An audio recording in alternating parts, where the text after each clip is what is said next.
저축이 습관이 되는 이유는 단순한 재정 관리 이상의 심리적, 행동적, 환경적 요인들이 복합적으로 작용하는 결과입니다. 저축은 의식적인 노력을 통해 반복적으로 행동에 옮기면 습관으로 자리 잡게 되며, 이를 지속하기 위해서는 몇 가지 중요한 요소들을 이해하는 것이 필요합니다. 저축이 습관이 되는 구체적인 이유와 그 형성 과정에 대한 설명입니다. 첫 번째, 반복적 행동과 습관화의 메커니즘. 저축 습관은 반복적인 행동을 통해 형성됩니다. 이는 매달 소득의 일정 부분을 저축하는 등 규칙적인 저축 습관을 들일 때 행동심리학의 습관 고리가 작동하는 방식과 비슷합니다. 습관 고리는 세 단계로 나뉩니다. 자극 소득이 들어오는 날처럼 저축을 시작하는 특정한 상황, 행동 소득의 일정 금액을 저축하는 실제 행위, 보상 저축 후 미래에 대한 안정감이나 재정적 목표 달성에서 얻는 만족감. 이 과정을 반복할수록 저축이 일상적이고 무의식적인 행동으로 자리 잡게 됩니다. 이처럼 저축을 반복할 때마다 자동으로 진행되는 패턴이 강화되어 저축이 자연스러운 생활 습관으로 자리 잡습니다. 두 번째, 목표 설정과 성취감. 저축을 효과적으로 습관화하기 위해서는 구체적인 목표 설정이 필수적입니다. 무작정 돈을 모으기보다는 명확한 목표를 설정할 때 저축에 대한 동기부여가 강해집니다. 예를 들어 5년 안에 집을 사겠다 또는 1년 안에 여행 자금을 마련하겠다와 같은 구체적인 목표를 설정하면 그 목표를 향한 성취감을 얻기 위해 지속적으로 저축할 수 있습니다. 성취감 또한 중요한 요소입니다. 작은 목표를 달성할 때마다 얻는 성취감은 도파민을 분비시키며, 이는 더 큰 목표로 나아가는 원동력이 됩니다. 이 성취감이 반복될 때 저축은 보상을 위한 행위로 자리 잡고 습관으로 굳어집니다. 세 번째, 자동화와 편리함. 저축이 습관화되기 위한 중요한 방법 중 하나는 자동화입니다. 저축을 자동화하면 매번 결정을 내릴 필요 없이 저축이 자동으로 이루어지기 때문에 피로 디시전 퍼티그를 피할 수 있습니다. 현대사회에서는 정기적금이나 자동이체, 다양한 재정관리 애플리케이션을 통해 저축을 자동화할 수 있습니다. 자동화된 저축은 습관을 형성하는 데 있어 매우 유리한 방법입니다. 예시, 매달 월급이 들어오는 날 자동으로 일정 금액이 저축 계좌로 이체되게 설정해두면 저축하는 행동이 자동으로 이루어져 더욱 꾸준히 저축할 수 있습니다. 네 번째, 즉각적 보상보다 장기적 보상 추구. 저축이 습관으로 자리 잡으려면 즉각적인 보상 대신 장기적인 보상을 인식하는 능력이 중요합니다. 소비는 즉각적인 만족을 제공하지만 저축은 장기적으로 더 큰 이익을 제공합니다.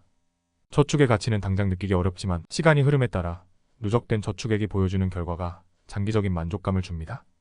이를 위해 저축 목표를 시각화하는 것도 중요한데, 미래에 대한 명확한 비전을 가지면 저축을 더욱 지속하게 됩니다. 목표를 눈으로 자주 확인하고 달성했을 때 어떤 보상을 받을지 상상하는 것은 장기적인 동기를 강화합니다.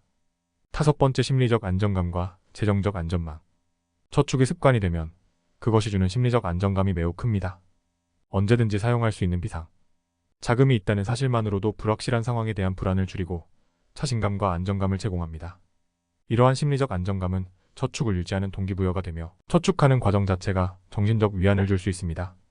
저축을 통해 재정적 목표뿐만 아니라 긴급 상황에 대비할 수 있는 안전망을 갖추는 것이 가능해집니다. 이는 장기적인 재정 계획에서 매우 중요한 역할을 하며, 이를 경험한 사람은 더 강한 저축 습관을 유지하려 합니다. 여섯 번째, 자기 통제력과 의지 강화. 저축은 자기 통제력을 필요로 합니다. 저축 습관이 형성되면 소비 욕구를 조절하고 장기적인 목표를 위해 계획적으로 돈을 모으는 능력이 강화됩니다.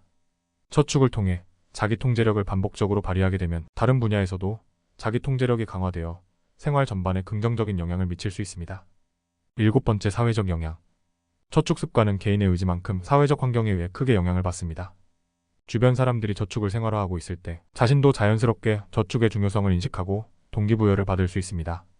반대로 주변 사람들이 소비 중심적인 생활을 하고 있다면 저축 습관을 유지하는 것이 더 어려워질 수 있습니다. 사회적 네트워크가 저축을 긍정적으로 평가할 때 그 집단의 영향을 받아 저축 습관을 들이기가 더 쉽습니다. 예를 들어 가정 내에서 부모가 자녀에게 저축의 중요성을 강조하면 자녀가 성인이 되었을 때 자연스럽게 저축하는 습관을 들일 가능성이 높습니다. 여덟 번째, 재무 계획과 꾸준한 관리. 저축이 습관으로 자리 잡기 위해서는 구체적인 재무 계획이 필요합니다. 저축 금액, 목표, 그리고 언제까지 달성할지 계획을 세우는 것이 중요한데, 이 계획을 정기적으로 검토하고 수정하는 것이 저축 습관을 유지하는 데 큰 도움이 됩니다. 저축이 단순한 행동에 그치지 않고 체계적인 재정 관리로 이어질 때 지속적으로 저축할 수 있는 동기가 생깁니다. 결론적으로 저축은 단순히 돈을 모으는 행동을 넘어 심리적 안정감과 장기적 보상을 추구하며 자기 통제력을 강화하는 중요한 생활 습관입니다.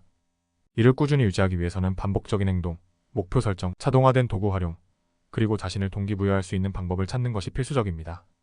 저축 습관을 통해 장기적인 재정적 목표를 달성할 수 있으며 미래의 불확실성을 대비하는 강력한 도구가 될 수 있습니다. 위상 저축도 습관인 이유 살펴봤습니다. 감사합니다.